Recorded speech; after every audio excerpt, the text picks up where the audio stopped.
উর্ফি জাভেদ, যাকে নিয়ে নতুন কিছু বলার প্রয়োজন পড়ে না। সাহসী ফ্যাশনের জন্য বরাবরই আলোচনায় থাকেন তিনি, কিন্তু এবার তাকে ঘিরে বিতর্ক বা ট্রেন্ডের কারণ পোশাক নয়, বরং তার চেহারার এক হঠাৎ পরিবর্তন। সাম্প্রতিক কিছু ভাইরাল ভিডিও ও ছবিতে দেখা গেছে উর্ফির মুখে অস্বাভাবিক ফোলাভাব, বিশেষ করে ঠোঁটের অংশটি দেখে অনেকেই চিন্তিত হয়ে পড়েছেন। এমন লুক দেখে ভক্তদের অনেকে প্রশ্ন তুলেছেন, উর্ফির কি অসুস্থতা হয়েছে?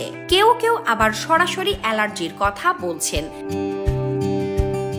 ভিডিওগুলোতে আরও দেখা যায় একাধিকবার তার ঠোঁটে ইনজেকশন দেওয়া হচ্ছে। সেই দৃশ্য দেখে অনেকেই ভয় পেয়ে গেছেন।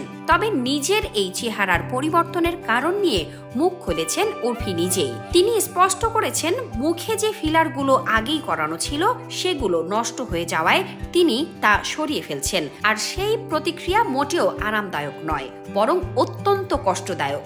সবাইকে সাবধান করে তিনি বলেন, এমন অভিজ্ঞতা চাইলে আগে থেকে ভালোভাবে চিন্তা করে নেওয়া উচিত।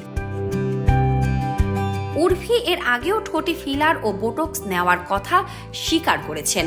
এবার জানালেন, ভবিষ্যতে যদি ফিলার করানো, তাহলে সূচ দিয়ে নয়, অন্যান্য বিকল্প উপায় বেছে নেবেন। এই ঘটনা নতুন কিছু না। কিছুদিন আগেও তার চোখ মুখ ফুলে যাওয়ার একটি ভিডিও ভাইরাল হয়েছিল।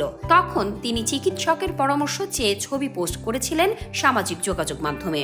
উর্ফির এই খোলামেলা স্বীকারোক্তি, যেখানে একজন সেলিব্রিটি নিজের ত্বক এবং সৌন্দর্য নিয়ে খারাপ অভিজ্ঞতা অকপটে শেয়ার করছেন, সেটা নেটিজেনদের কাছে প্রশংসাও কুড়াচ্ছে। আবার সমালোচনার ঝড়ও উঠেছে। কে কি বলল সেটা বড় কথা নয়, উর্ফি কিন্তু আবারও প্রমাণ করে দিলেন, নিজের মতো বাঁচতে জানাটাই সবচেয়ে বড় স্টেটমেন্ট।